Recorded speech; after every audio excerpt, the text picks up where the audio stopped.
students, welcome to your online classes. How are you all? I hope you all are good and enjoying your online classes. So students, today we continue chapter number 4, that is ethics and safety measures in computing. Okay. In previous video we covered the advantages and disadvantages of internet. Today we cover the next topic, that is cyber crime.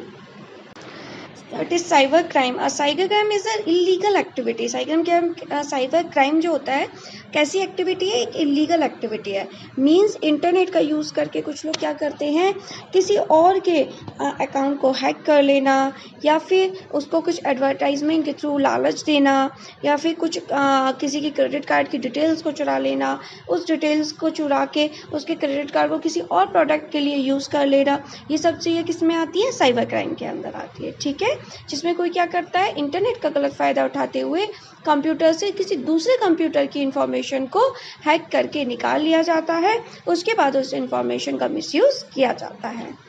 A cyber crime is an illegal activity done by using internet identified thief, where someone can steal your email ID or password and use it to send fake emails to people containing false information about a product or winning a lottery. ठीक है, तो इसमें क्या कहता है, कोई आपके क्या चुरा लेता है, आईडी पासवर्ड चुरा लेता है, जिससे वो आपके अकाउंट पे लॉगिन हो सकता है. उसके बाद फिर वो क्या कर सकता है, आपकी इन्फॉर्मेशन को यूज़ किया करके को फेक ईमेल्स को भेज सकता है. ऐसे सोशल मीडिया साइट्स होती हैं, कई बार क्या करते हैं लोग, उनके आईडी पासवर्ड को क्या कर लेते हैं, चोरी कर लेते हैं, और उस आईडी पासवर्ड से लॉगिन करके आपकी प्रोफाइल को यूज़ करके वो कोई भी इंफॉर्मेशन, कोई भी मैसेजेस किसी को भी सेंड कर सकते हैं. There are also credit card account thieves, internet fraud like ordering goods in your name, extracting the mobile phone contract, etc. तो क्या होता है इसमें, कैसे चोर भी होते हैं या कैसे लोग भी होते हैं जो किसकी चोरी करते हैं, क्रेडिट कार्ड की डिटेल्स की चोरी करते हैं, अकाउंट डिटेल्स की चोरी करते हैं, और उससे फिर वो क्या करते हैं, आपके नाम से बहुत सारे सामान को ऑर्डर कर लेते हैं, आपके मोबाइल फ़ोन के कॉन्टैक्ट्स को चुरा लेते हैं, आपके मोबाइल फ़ोन की इन्फॉर्मेशन को चुरा के उसको यूज़ करते हैं. ठीक है, और किस लिए यूज़ करते हैं इनका, emanating documents, currency and object of other people with bad intentions, harassing other and mischief mongering by sending threatening messages, all of which come under the jurisdiction of Indian Penal Code IPC. ठीक है, तो ये सारे कैसे crimes हैं जो किस में आ जाते हैं, आईपीसी कोड के तहत आते हैं, जिसमें क्या करना, दूसरे को परेशान करना, किसी को और को हैरिश करना. ठीक है, और किसी की इंफॉर्मेशन को चुरा लेना, किसी को गलत एसएमएस भेजना, ईमेल्स भेजना, किसी और के अकाउंट पे कुछ पोस्ट कर देना. ये सब कैसी एक्टिविटीज़ होती हैं, इलीगल एक्टिविटीज़ होती है, जिसमें कोई और आपकी आईडी का यूज़ करके इंफॉर्मेशन या मैसेजेस को सेंड करता है. Cyber crime can be divided into 3 main categories. Cyber crimes को कितने पार्ट्स में डिवाइड किया गया है, 3 पार्ट्स में डिवाइड किया गया है. Crime against an individual person, crime against property, crime against an organisation security. ठीक है, तो क्राइम जो किसी एक पर्सन के लिए हुआ है, या फिर किसी प्रॉपर्टी के लिए किया गया है, या फिर किसी पूरी ऑर्गेनाइजेशन या सोसाइटी के लिए हुआ है. तो फर्स्ट है safety measures while using computer.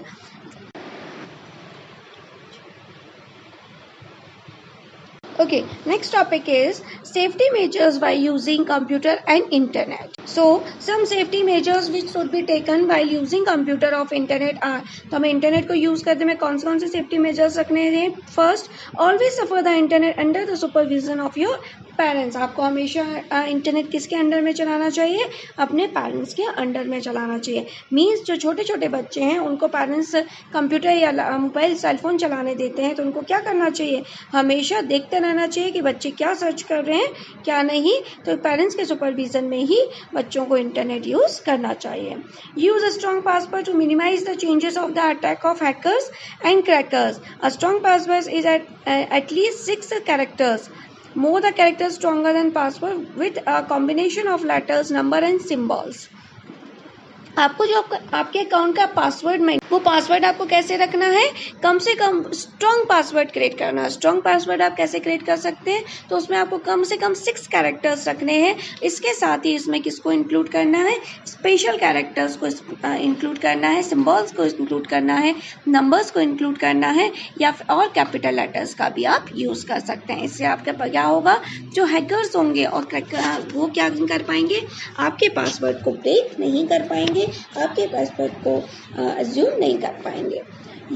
Next, to avoid the loss of data privacy while transmitting data from one side to another, encryption can be implemented. Encryption is the process of transforming data into an unreadable code. तो क्या होता है कि जब भी हम किसी data को एक साइड से दूसरे साइड पर सेंड करते हैं तो क्या किया जाता है, उस डेटा को इंक्रिप्ट कर दिया जाता है। इंक्रिप्ट मतलब क्या किया जाता है कि उसको ऐसे कोड में ढाल दिया जाता है, बदल दिया जाता है, जिससे कोई दूसरा उसको ब्रेक नहीं कर पाए। केवल वही ब्रेक कर सकता है जिसके पास उसकी की होती है।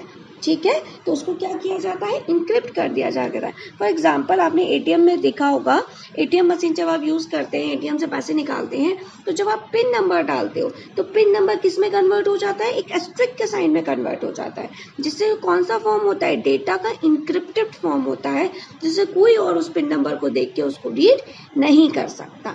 ठीक है, it creates encrypted file which is transferred over the network. At the receiving end, it undergoes a process called decryption. This convert the encrypted information into readable form. उसके बाद क्या होता है, जब आपके पास मैसेज रिसीव हो जाता है तो किस में कन्वर्ट हो जाता है, वापस से डिक्रिप्ट हो जाता है उस की के द्वारा, और उसे आप क्या कर सकते हैं, ईजिली रीड कर सकते हैं, पढ़ सकते हैं। Setup automatic software and operating system update in your computer. आपको क्या करना चाहिए, टाइम टू टाइम आपको ऑपरेटिंग सिस्टम को अपडेट करते रहना चाहिए। रेगुलर डेटा बैकअप, आपको डेटा का बैकअप भी लेते रहना चाहिए कि इनकेस आपका सिस्टम हैक हो जाता है तो आपके पास ऑलरेडी आपके डेटा का बैकअप होगा। ठीक है, ignore unwanted and strange emails, be careful while opening attachment, link and forms in email that come from unknown person. तो ऐसे ईमेल्स जो किसी अननोन पर्सन के द्वारा भेजे जा रहे हैं, अननोन साइट्स के द्वारा भेजे जा रहे हैं, अनरजिस्टर्ड साइट्स के द्वारा भेजे जा रहे हैं, उनको आपको खोलने से बचना है, उनकी किसी भी लिंक पर क्लिक करने से बचना है। Make use of firewall. Firewall is a security system which prevent unauthorized people to access your system and network. तो आपको किसका यूज़ करना चाहिए, firewall का यूज़ करना चाहिए। firewall क्या होता है, एक सिक्योरिटी सिस्टम की तरह काम करता है, जो कोई भी अनऑथराइज्ड वेबसाइट्स होंगी या अनऑथराइज्ड पर्सन्स होंगे उनको आपके नेटवर्क से कनेक्ट नहीं होने देता है। Firewall can be either hardware or software or both. It follows a specific set of rules defined by the user or the network administrator. तो firewall किस में आता है, ऐसा हार्डवेयर भी यूज़ होता है, ऐसा सॉफ्टवेयर भी यूज़ होता है। इसके अंदर यूज़र के द्वारा जो रूल्स डिफाइन किए जाते हैं उसके अकॉर्डिंग ये वर्क करता है। Based on this rule it controls the incoming and outgoing network traffic. जो भी आपके ईमेल्स जाएंगे और ईमेल्स आएंगे उनको क्या करेगा, ये कंट्रोल करेगा। Okay, next topic is digital footprint. So, what is digital footprints? Have you ever walked on a sea beach? When you look behind, you see your footprint in the sand. तो normally क्या होता है, आपने देखा होगा जब भी आप नॉर्मली पानी से निकल के चल रहे हैं या आप सी बीच पे चल रहे हैं, तो जब आप चल रहे होंगे और वहाँ की जो गीली मिट्टी है आप पीछे मुड़ के देखेंगे तो उसमें आपकी क्या छप जाते हैं, पैरों के निशान छप जाते हैं। तो डिजिटल फुटप्रिंट में क्या होता है, जब भी आप इंटरनेट को सर्च कर रहे होते हैं, किसी वेबसाइट को सर्च करते हैं, तो उस वेबसाइट के सर्चिंग की इन्फॉर्मेशन है, या कोई आप शॉपिंग कर रहे हैं, वेबसाइट की बफरिंग कर रहे हैं, तो उसमें सर्च करने की जो इन्फॉर्मेशन है वो क्या होती जाती है, एक डेटाबेस में सेव होती जाती है कि आपने कौन कौन सी इन्फॉर्मेशन, कौन कौन सी साइट्स को सर्च किया है। तो इस तरीके के डेटा को हम बोलते हैं डिजिटल फुटप्रिंट, जो कहाँ चला जाता है, ऑनलाइन चला जाता है कि आपके कौन कौन सी इन्फॉर्मेशन को सर्च कर रहे हैं। Similarly, a digital footprint is the impression or information about a person on the internet because of his online activity. तो जो भी ऑनलाइन एक्टिविटी करेंगे वो क्या करेगा, वो क्या हो जाएगी, आपके डेटाबेस में, ऑनलाइन डेटाबेस में सेव हो जाएगी। The information that is transmitted online such as filling a registration form, email attachment, online shopping, commenting on a social networking site, uploading videos and digital images, etc. Leave a trail of person information available to others. तो ये सारी information जो भी आप डालते हो, share करते हो, वो कहाँ पहुँचती है? किसी दूसरे तक पहुँच जाती हैं. This information gets loaded in the database. और ये कहाँ सेव हो जाती है? ऑनलाइन डेटाबेस में सेव हो जाती हैं. Digital footprint is also known as a digital dossier. तो डिजिटल फुटप्रिंट को क्या बोला जाता है? डिजिटल डोसियर भी बोला जाता है. Digital footprint can be classified into active and passive data traces. तो डिजिटल फुटप्रिंट को कितने पार्ट्स में डिवाइड किया गया है? 2 पार्ट्स में. एक होता है active, second one is passive data faces. Active data face क्या होता है? जिसमें आप खुद से अपनी इंफॉर्मेशन को शेयर करते हो. मीन सोशल मीडिया साइट में आप फोटोज शेयर करते हो, वीडियोज डालते हो. So these are the active faces. The active data traces are those which the user leave on purpose. Email, chat, Facebook and blog post or some other way with which user create active digital footprint. तो ये इस तरीके से क्या create हो जाता है? एक एक्टिव डिजिटल फुटप्रिंट क्रिएट हो जाता है. पैसिव डेटा ट्रेसेस क्या होता है कि जब भी आप किसी वेबसाइट को सर्च करते हो और विदाउट एनी नॉलेज, आपको बिना पता चले उस की इंफॉर्मेशन कहाँ ऑनलाइन सेव हो जाती है, तो उसको बोलते हैं हम पैसिव डेटा traces. तो passive data traces are generated by others or gathered through the user's online activity without his knowledge. तो यूजर को इसके बारे में पता नहीं होता है. एक्टिव में यूजर को पता होता है क्योंकि वो खुद से शेयर कर रहा होता है, लेकिन पैसिव में यूजर को पता नहीं होता है.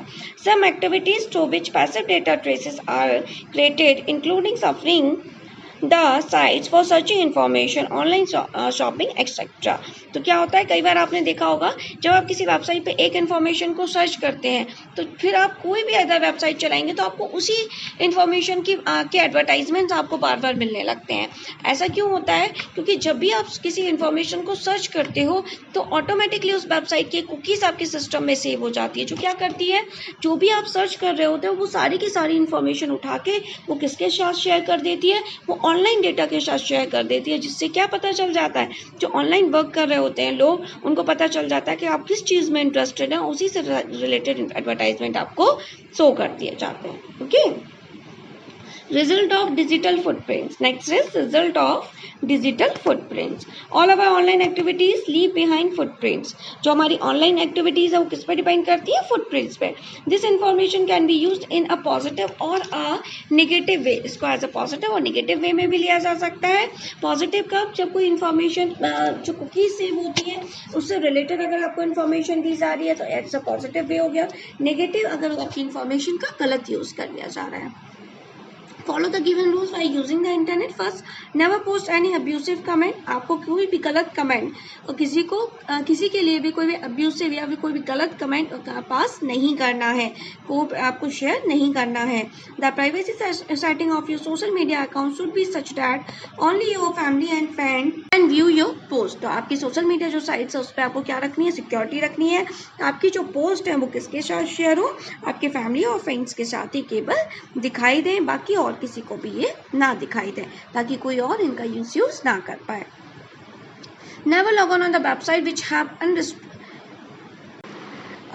Unsuitable content. ऐसी वेबसाइट पे आपको लॉगिन नहीं करना है जिस पर प्रॉपर जो इन्फॉर्मेशन है वो नहीं हो, वेबसाइट जो है वो रजिस्टर्ड ना हो. Never upload picture which are not suitable and can be misused. ऐसी पिक्चर्स को शेयर ना करें जिनका मिसयूज कर लिया जाए. Do not accept friend request from strangers. ऐसे लोगों की आपको फ्रेंड रिक्वेस्ट भी एक्सेप्ट नहीं करनी है जिनको आप नहीं जानते हैं. We must be careful and alert while working on the internet as our negligence may create a negative digital footprint which can affect our reputation. तो हमें इंटरनेट चलाते समय कैसे रहना चाहिए? हमेशा अलर्ट रहना चाहिए ताकि कोई हमारी इंफॉर्मेशन का गलत फ़ायदा ना उठा सके, हमारी रेपुटेशन पे इसका कोई फ़र्क ना पड़े. It may have a negative impact of your profile and may hamper your future prospects in terms of studies and career. अगर कोई आपके अकाउंट को हैक कर देता है, उससे कुछ इन्फॉर्मेशन, गलत इन्फॉर्मेशन शेयर कर देता है, तो उसका इफेक्ट किस पे पड़ेगा? तो आप पूरा का पूरा इफेक्ट आपकी स्टडीज़ और कैरियर पर पड़ेगा. Okay, so now the chapter is completed. आपका 4th चैप्टर कम्प्लीट हो गया. So that's all for today. Thank you everyone. Have a nice day.